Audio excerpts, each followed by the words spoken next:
Hello friends, welcome to Knowledge Shower. This is lecture 3 of our Constitution of India series, and in this lecture we are going to talk about events influenced Indian Constitution. So hi, I'm Shivam Pandey and जिन्होंने भी अभी तक इस channel subscribe नहीं किया तो मुझे knowledge shower को सब्सक्राइब कीजिए ताकि रेगुलर अपडेट्स आपको मिलती रहे। आप हमारे टेलीग्राम चैनल से जरूर जुड़े, इस पे हम आपको लेटेस्ट अपडेट और रेगुलर अपडेट रिगार्डिंग एग्जामिनेशन देते रहते हैं, और इंस्टाग्राम चैनल को भी जरूर फॉलो करें। इसके साथ साथ हमने ऑनलाइन क्लासेस स्टार्ट कर दी हैं for 3 year LLB programme as well as 5 year LLB programme also. ज़्यादा जानकारी के लिए आप हमें कांटेक्ट कर सकते हैं इस नंबर पे, और हमारा रिजल्ट बहुत अच्छा रहता है, हमारे मैक्सिमम बच्चे सेलेक्ट होते हैं। इसके साथ साथ टेलीग्राम चैनल से जरूर जुड़ें। चलिए बिना किसी डिले के वीडियो को स्टार्ट करते हैं। So events influenced our constitution. So there are two events which are very important in the making of our constitution. First phase is the company rule and second phase is crown rule. Company rule जो 1773 से 1858 तक चलता है and the crown rule जो 1858 से 1947 तक चलता है। होता ये है कि कई सारे डिफरेंट डिफरेंट लॉज आते हैं, उन लॉज का मॉडिफिकेशन होता है और धीरे धीरे उसी से इवॉल्व होकर हमारा कॉन्स्टिट्यूशन बनता है। जैसे अगर मैं कंपनी रूल में बात करूं, सो कंपनी अपने आप को जब स्टैब्लिश करती है और इंडिया में एडमिनिस्ट्रेटिव फंक्शन स्टार्ट करती है, तो एडमिनिस्ट्रेटिव फंक्शन चलाने के लिए उन्हें कुछ लॉस की जरूरत होती है। क्योंकि अगर आप कहीं पे भी जा रहे हैं और कहीं आप रूल कर रहे हैं या आप कोई काम भी कर रहे हैं, सबसे पहले आप क्या करते हैं, रूल्स और लॉस बनाते हैं जो उस पर्टिकुलर एरिया के हिसाब से और आपके गवर्नेंस में आपकी हेल्प करें। तो उसी को मद्देनजर रखते हुए कंपनी ने कुछ लॉज इनेक्ट किए। सबसे पहले regulating act of 1773, a very important law. Then Pitt's India act of 1784। Then charter act की एक सीरीज आई थी जिसमें 1833 and the charter of act of 1853 were very important. इसके बाद क्या होता है, इसके बाद जैसा हमने पिछली वीडियो में पढ़ा था कि 1858 में सिपाही म्यूटिनी हो जाती है, जिसमें मंगल पांडे और पूरा जो इनकी फोर्सेस हैं सिपाही, वो विद्रोह कर देते हैं। जिसके बाद crown directly took responsibility and 1858 से 1947 के बीच में क्राउन रूल चलता है डायरेक्टली, और क्वीन डायरेक्टली रिस्पॉन्सिबिलिटी ले लेती है। क्राउन रूल आने के बाद गवर्नमेंट ऑफ इंडिया एक्ट 1858 सबसे पहला लॉ आता है। उसके बाद इंडियन काउंसिल एक्ट की एक सीरीज आती है 1861, 1892 एंड 1909 में। After this a very important law, government of India act 1919 and government of India act 1935। It is very very important. Then lastly आता है इंडियन इंडिपेंडेंस एक्ट। सो चलिए एवोल्यूशन हम देखते हैं कैसे क्या हुआ और इन एक्ट्स में क्या क्या दे रखा है। तो सबसे पहले बात करते हैं कंपनी रूल की। सो कंपनी रूल में सबसे पहला जो लॉ आया था, जो एक्ट हुआ था, वो था regulating act of 1773। Regulating act of 1773 was very important because it control and regulate the affairs of East India company. इसने पूरी ईस्ट इंडिया कंपनी के अफेयर्स को कंट्रोल करने की कोशिश की and it laid down the central administration for east India company. इसके साथ साथ सबसे पहली और बहुत इंपॉर्टेंट चीज जो इस एक्ट में थी वो ये थी कि company servants have to take no present और ब्राइब। मतलब जो ईस्ट इंडिया कंपनी खुद रूलर्स को, मुगल एम्परर्स को गिफ्ट दे दे के यहाँ तक पहुंची थी कि उन्हें फैक्ट्री सेटअप करने की आज़ादी मिले और उन्हें फ्री ट्रेड की आज़ादी मिले, उस कंपनी ने सबसे पहला रूल बनाया कि अगर हमें सस्टेन करना है, सबसे पहले ये रूल बनाना चाहिए कि कंपनी का कोई भी सर्वेंट कोई भी ब्राइब लेके या गिफ्ट लेके किसी को फेवर नहीं करेगा या उसके लिए काम नहीं करेगा। So this was given in regulating act of 1773। Regulating Act of 1773, it basically political and administrative function of the company is recognized for the first time.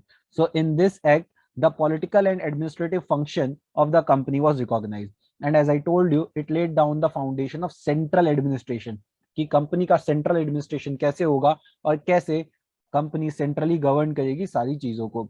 It strengthen the control of British government over the company. इसके साथ साथ ये जो regulating act बनाया गया था British parliament द्वारा, जो कंपनी को भेजा गया था, इसके थ्रू क्या हुआ कि it strengthen the control of British government over company. अब ब्रिटिश गवर्नमेंट का कंट्रोल कंपनी के ऊपर और मजबूत हो गया, और कोर्ट ऑफ डायरेक्टर्स जो थे कंपनी के, उनकी ड्यूटी बन गई कि they have to report on the revenue, civil and military affairs. Revenue, civil और मिलिट्री अफेयर्स पे जो वो काम कर रहे हैं भारत में, वो सीधा पार्लियामेंट, ब्रिटिश पार्लियामेंट को इन्फॉर्म करेंगे और ब्रिटिश गवर्नमेंट का डायरेक्ट कंट्रोल हो गया और स्ट्रेंथन हो गया।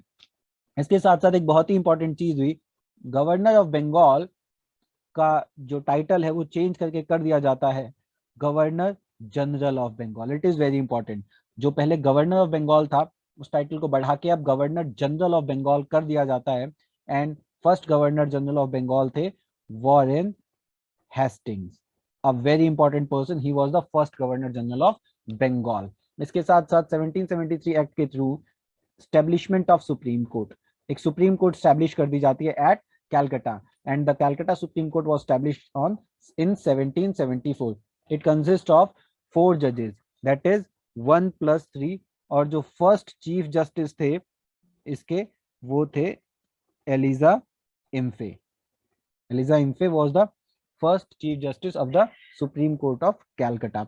इसके साथ साथ जो कैलकाटा की हाई कोर्ट थी वो 1862 में सेटअप होती है एंड उसके फर्स्ट जो जज होते हैं, चीफ जस्टिस होते हैं बेसिकली, वो होते हैं बार्नेस पिकॉक।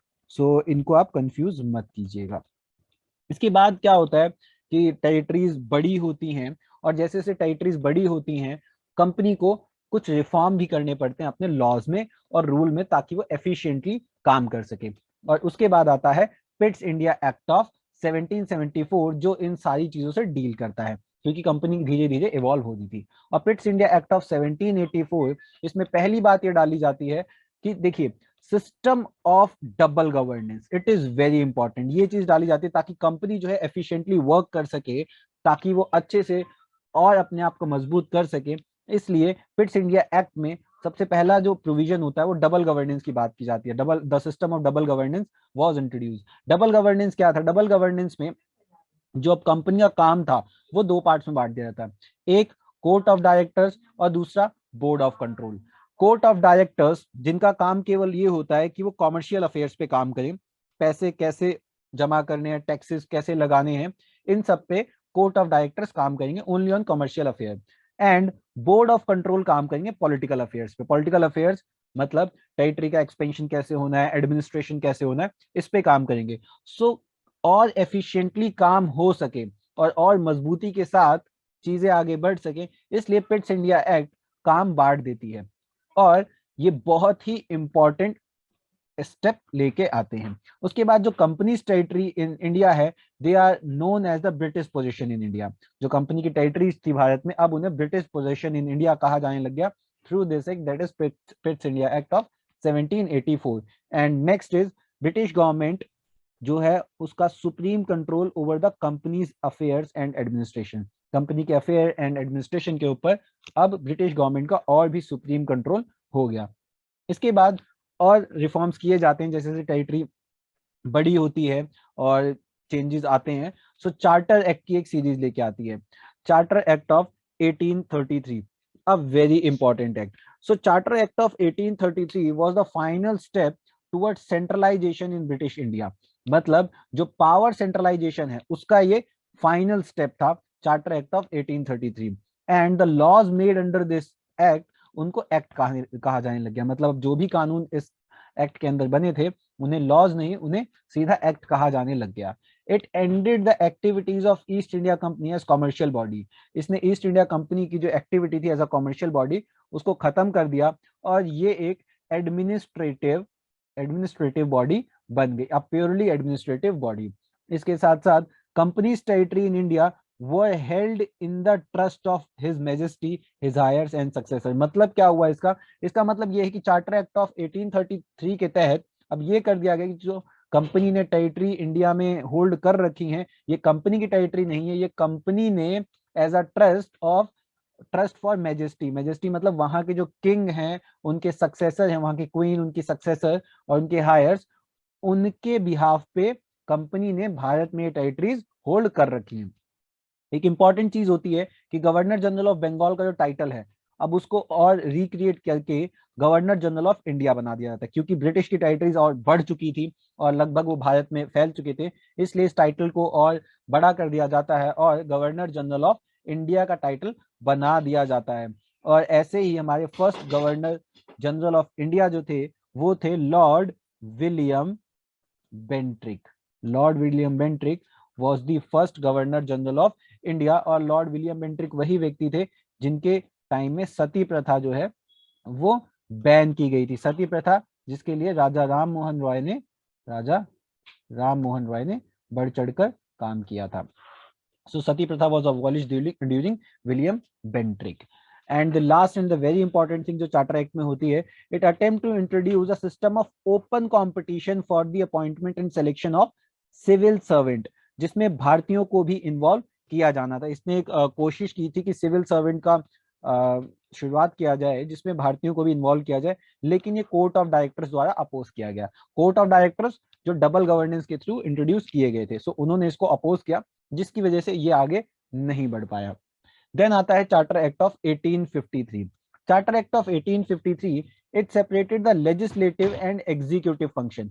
अब इसने लेजिस्लेटिव और एग्जीक्यूटिव फंक्शन, जो गवर्नर जनरल काउंसिल के जो लेजिस्लेटिव एंड एग्जीक्यूटिव फंक्शन थे, उनको अलग अलग कर दिया ताकि और एफिशिएंटली काम हो सके। And it establish a separate 6-member governor general legislative council which came to be known as Indian central legislative council. और इसने एक सेपरेट 6-member लेजिस्लेटिव काउंसिल बनाई जिसको इंडियन सेंट्रल लेजिस्लेटिव काउंसिल कहा जाने लग गया। इसके साथ साथ इसने पहली बार लोकल रिप्रेजेंटेशन, भारत में local representation in Indian central legislative council, इसको इंट्रोड्यूस किया। और 6 में से जो ये 6 थे, इसमें से 4 मेंबर्स जो थे they were appointed from the provincial government of Madras, Bombay, Bengal and Agra. इसमें जो 4 मेंबर थे जो सेंट्रल लेजिस्लेटिव काउंसिल थी इंडिया की, उस गवर्नर के साथ काम कर रही थी, उसमें 6 में से 4 मेंबर इंडियंस को इन्वॉल्व किया गया जो मद्रास, बॉम्बे, बंगाल एंड आगरा प्रोविंस से थे। सो ये प्रोविंशियल गवर्नमेंट से अपॉइंट किए गए थे, सो प्रोविंशियल गवर्नमेंट से। Now Charter Act of 1853, next it introduces an open competition system of selection and recruitment of civil servant.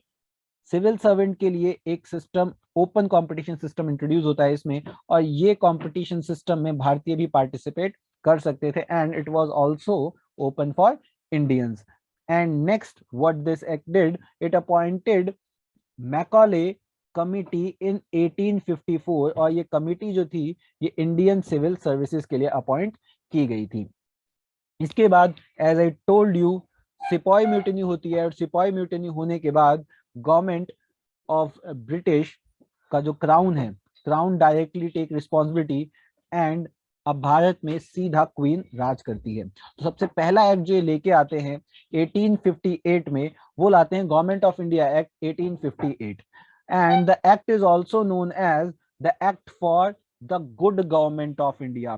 Bharat में एक गुड गवर्नमेंट स्थापित करने की शुरुआत की जाती है और कोशिश की जाती है, और इस एक्ट को the act for good government of India भी कहा जाने लग गया। So basically this act was introduced in wake of 1857 revolt, as I told you, जिसे सिपाही म्यूटिनी या फर्स्ट वॉर ऑफ इंडिपेंडेंस भी कहते हैं।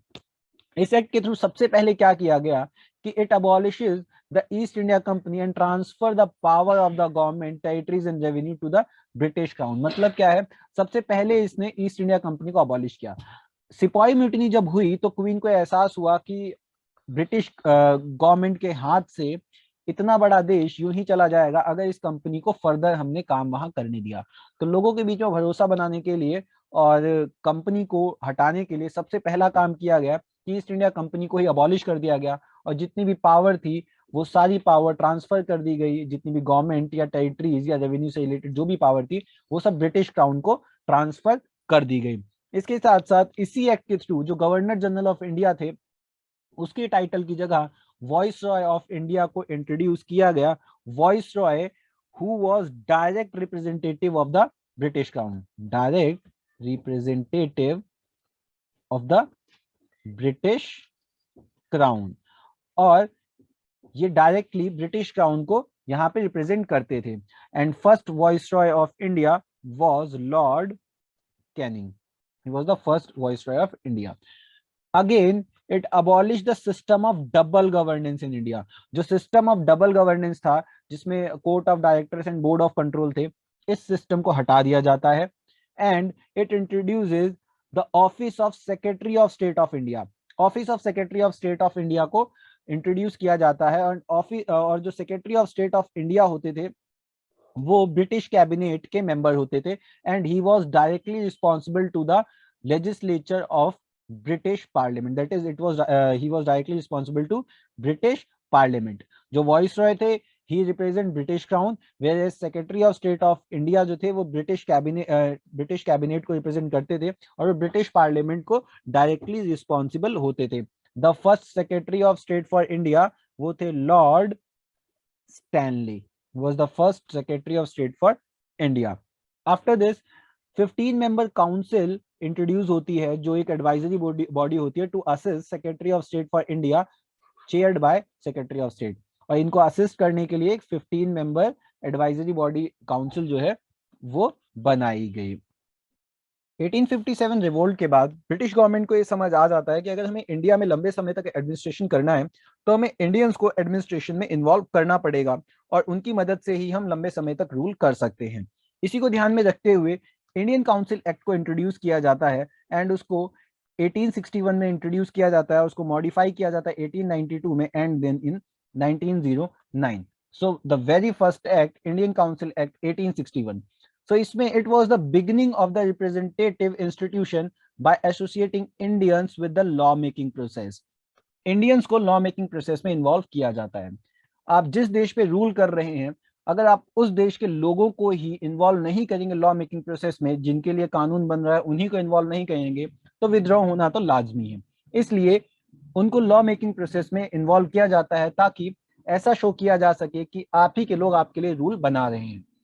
और इसी को ध्यान में रखते हुए 3 Indians were introduce in the viceroy's non official legislative council. Viceroy की नॉन ऑफिशियल लेजिस्लेटिव काउंसिल में उनको इंट्रोड्यूस किया जाता है, और वो 3 लोग थे, Raja of Benaras, Maharaja of Patiala and sir Dinkar Rao. इसके साथ ही इस एक्ट के थ्रू ही डिसेंट्रलाइजेशन की शुरुआत होती है। सबसे पहले 1853 तक जो चार्टर एक्ट था उसमें क्या था, उसमें सेंट्रलाइजेशन की तरफ जा रहे थे, बट अब डिसेंट्रलाइजेशन की तरफ ब्रिटिश गवर्नमेंट फोकस करने लग गया, ताकि अगर हमें लंबे समय तक रूल करना है तो हम कुछ पावर्स जो प्रोविंशियल गवर्नमेंट्स हैं उनको भी अब दें, इससे वो हमें कॉपरेट करेंगे और हम लंबे समय तक एडमिनिस्ट्रेशन कर पाएंगे इंडिया में। इसलिए डिसेंट्रलाइजेशन का प्रोसेस स्टार्ट हुआ by restoring the legislative power to the Madras Bombay presidencies. Madras और बॉम्बे प्रेसिडेंसीज को उनकी लेजिस्लेटिव पावर को दे दिया गया वापस। इसके साथ साथ नई लेजिस्लेटिव काउंसिल इंट्रोड्यूस हुई in Bengal, NWFP that is north west frontier province, and Punjab. इन तीनों जगहों पे नई लेजिस्लेटिव काउंसिल इंट्रोड्यूस होती है। इस एक्ट के थ्रू ही पोर्टफोलियो सिस्टम का इंट्रोडक्शन होता है। Portfolio system which was introduced by Lord Canning in 1859। And portfolio system होता है, जैसे आप रेलवे मंत्रालय हो गया, या फिर खदान के लिए हो गया, दैट इज माइनिंग। सो इन्होंने काम को पोर्टफोलियोज में बांट दिया, रेलवेज, फाइनेंस, माइनिंग, ऐसे करके इन्होंने डिपार्टमेंट्स, फॉरेस्ट डिपार्टमेंट, इनको बांट दिया और पोर्टफोलियो का एलोकेशन कर दिया, ताकि और एफिशिएंटली काम हो सके। And a very important thing which happened, it granted ordinance issuing power to the voice Roy.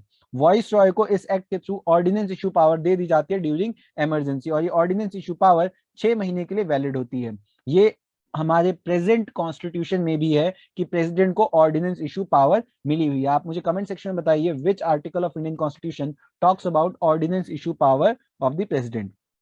तो इंडियन काउंसिल एक्ट से ये इंपॉर्टेंट चीजें होती हैं 1861। उसके बाद इंडियन काउंसिल एक्ट ऑफ 1892 आता है।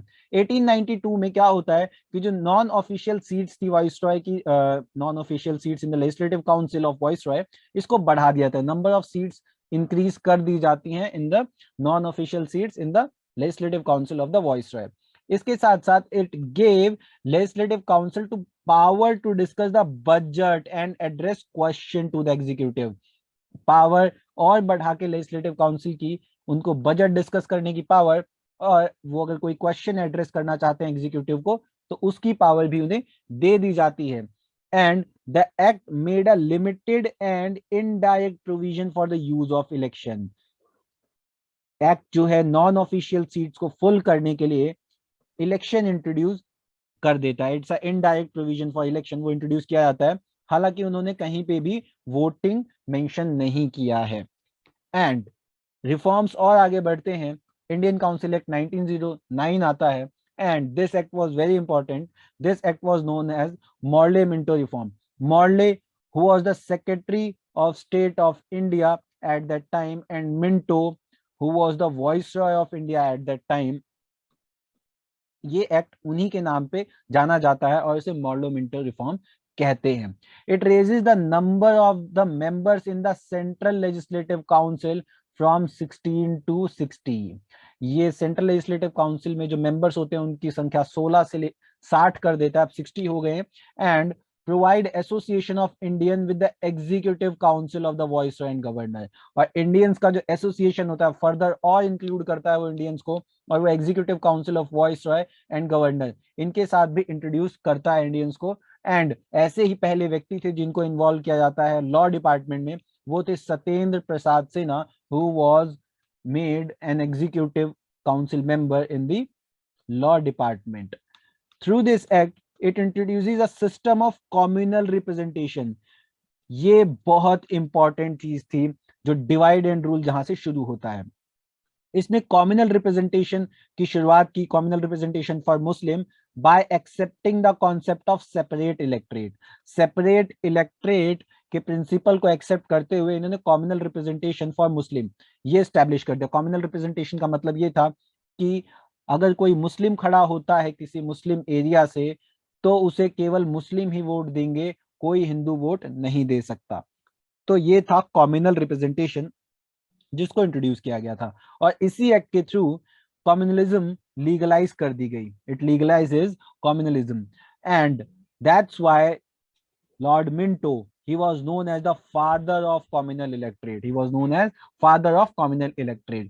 After this, further, the on August 20, 1917, British government declared for the first time that their object was the gradual introduction of responsible government in India. उनका ऑब्जेक्ट ये है कि वो एक रिस्पॉन्सिबल गवर्नमेंट बनाए India में, और इसी के तहत उन्होंने गवर्नमेंट ऑफ इंडिया एक्ट 1919 को एनेक्ट किया।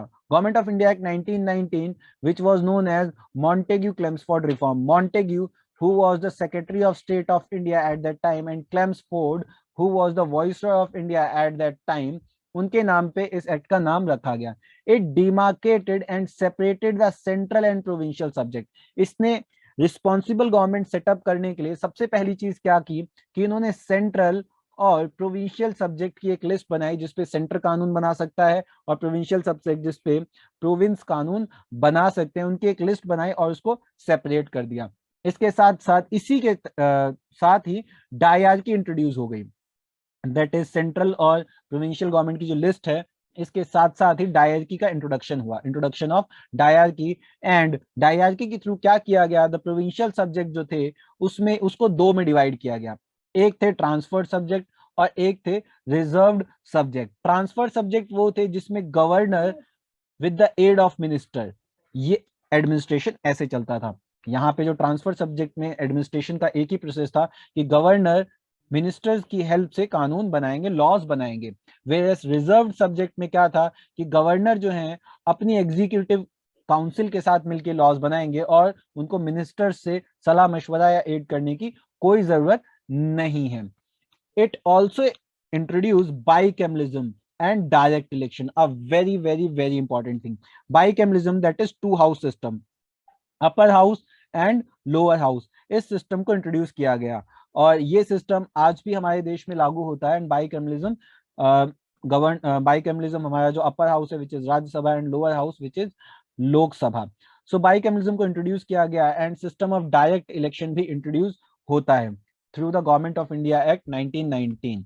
And through this act three out of 6 member of the Viceroy Executive Council to be Indian। अब ये भी सुनिश्चित कर दिया गया कि 6 में से 3 मेंबर जो होंगे वाइसरॉय के एग्जीक्यूटिव काउंसिल में वो भारतीय होंगे, लेकिन जो मिलिट्री चीफ होंगे वो भारतीय नहीं होंगे। In addition to it, it extended the principle of separate electorate. Separate electorate का जो प्रिंसिपल है उसको और बढ़ा दिया गया, और डिवाइड एंड रूल की जो पॉलिसी है वो और आगे कर दी गई, that is Sikh, Indian Christians, Anglo Indians और यूरोपियन, इनको भी, इनके लिए भी सेपरेट इलेक्ट्रेट इंट्रोड्यूस कर दिया गया। डिवाइड एंड रूल के पीछे एक ही प्रिंसिपल था कि जितना आप बांटेंगे आजादी की लड़ाई उतनी ही कमजोर होगी। It also limited the franchise, that is limited franchise यहां से ग्रांट देना शुरू हो गया, लिमिटेड फ्रेंचाइज देना शुरू कर दिया गया, वोटिंग राइट, और केवल उन्हीं को लिमिटेड फ्रेंचाइज मिलती थी on the basis of property, tax and education. Education, property और टैक्स के बेसिस पर वोट देने का अधिकार अब मिलने लग गया। And the central public service commission, that is CPSC, ये इंट्रोड्यूस होता है 1926 में for the recruitment of civil servants, and it was introduce on the recommendation of Lee commission, a very important commission. After this, what happened? This was the first milestone towards the introduction of responsible government, Government of India Act 1919. It was the first milestone. और ये act enact होने के बाद ये कहा गया, it also the act provided कि 10 साल बाद एक कमीशन अपॉइंट होगा जो ये देखेगा कि क्या ये एक्ट सही से जमीन पे उतर पाया है, उसने काम ठीक से किया है या नहीं, और उसके बेसिस पर फर्दर मॉडिफिकेशन किए जाएंगे। और इसी को ध्यान में रखते हुए साइमन कमीशन को 1927 में भेजा जाता है। साइमन कमीशन क्या था ये आप आई बटन पे जाके देखिए, पूरी वीडियो इस पे बनी है, उसका क्या रिपोर्ट थी, क्या विरोध हुआ। साइमन कमीशन ने 1930 में अपनी रिपोर्ट को सबमिट किया, और उनकी सबमिशन के बाद ही रिफॉर्म किए गए और नया एक्ट लेकर आया गया, government of India act 1935 with certain modification. Or here comes the second milestone towards complete responsible government in India, and the act was Government of India Act 1935, which contained 321 section and divided into 10 schedules. And this act was so prominent and important that the structural part of India was taken from this act, that is Government of India Act 1935.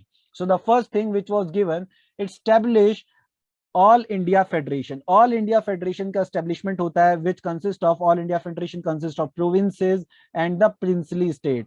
जो British province हैं plus जो princely states हैं, इन दोनों को मिला के पूरा एक Bharat, that is all India federation बनाया गया। It abolish the dyarchy. जैसे कि मैंने आपको बताया था कि जो डायरकी का इंट्रोडक्शन हुआ था, डायरकी सस्टेन नहीं कर पाया, एंड इसलिए इसको अबॉलिश कर दिया गया डायरकी को, एंड प्रोविंशियल ऑटोनॉमी का इंट्रोडक्शन हो गया। It divided power into 3 list, 3 list बनाई गई, एक फेडरल लिस्ट, एक प्रोविंशियल लिस्ट और तीसरी कंकरेंट लिस्ट। 3 लिस्ट बनाई गई। फेडरल लिस्ट जिसमें जो यूनियन, जिसे हम यूनियन लिस्ट भी कहते हैं आज के संदर्भ में अगर हम देखें, इस पे ब्रिटिश कानून बनाएंगे। प्रोविंशियल लिस्ट जिसपे स्टेट मतलब इस पे सेंट्रल लेजिस्लेचर कानून बनाता है, इस पे स्टेट लेजिस्लेचर कानून बनाता है, इस पे दोनों मिलके कानून बनाएंगे। सो 3 लिस्ट का इंट्रोडक्शन हुआ, इसमें सब्जेक्ट मैटर को डिस्ट्रीब्यूट किया गया। और same 7th schedule of Indian constitution, इसमें भी इन 3 लिस्ट का उल्लेख आज भी है। एंड द रेजिडुअरी पावर जो इन तीनों लिस्ट में नहीं है, वो रेजिडुअरी पावर वॉइस रॉय को दे दी गई। इसके साथ साथ बाइकैमलिज्म इंट्रोड्यूस हो जाता है। 6 प्रोविंस में इंट्रोड्यूस होता है, 11 में से 6 प्रोविंस में बाइकैमलिज्म को इंट्रोड्यूस कर दिया जाता है। Bicameralism that is 2 house system. And again it extended the principle of communal electorate, और बांटने, दैट इज और डिवाइड एंड रूल करना शुरू हो गया, और schedule caste, women and labour, इनको भी कम्युनल इलेक्ट्रेट में इन्वॉल्व कर लिया गया। It extended the franchise, about 10% of the total population, इनको वोटिंग राइट दे दिया जाता है। And it provided for the establishment of RBI, reserve bank of India, 1 April 1935, and then FPSC and PPSC, and last is federal court in 1937। इनको introduce कर दिया जाता है। FPSC stands for Federal Public Service Commission and PPSC stands for Provincial Public Service Commission. ये introduce होता है। इसके बाद आजादी की लड़ाई और तेज होती है, and then at last Indian independence act 1947 pass किया जाता है। Indian independence act 1947 ended British rule in India. इसके थ्रू ब्रिटिश रूल को खत्म किया जाता है भारत में, and it declare India as independent and sovereign state from August 15, 1947. और अगस्त 15, 1947 से ये भारत को एक इंडिपेंडेंट और सोवरेन दैट इज संप्रभुत्व बना देती है। इंडियन इंडिपेंडेंस एक्ट 1947 के थ्रू भारत का पार्टीशन होता है बिटवीन दो dominion state India and Pakistan, और इन दोनों की अपनी एक अलग कॉन्स्टिट्यूएंट असेंबली सेटअप हो जाती है। इसके साथ साथ abolish the office of viceroy and secretary of state and provided for the governor general for east dominion. ये जो ऑफिस बनाए गए थे, वॉइस रॉय का ऑफिस और सेक्रेटरी ऑफ स्टेट का ऑफिस, इसको खत्म कर दिया जाता है और दोनों ही देशों के लिए गवर्नर जनरल का एक ऑफिस क्रिएट कर दिया जाता है। एंड जो first governor general of independent India थे वो थे Lord Mountbatten, and the first and the last governor general of India who was Indian वो थे C Rajagopalachari, very important person.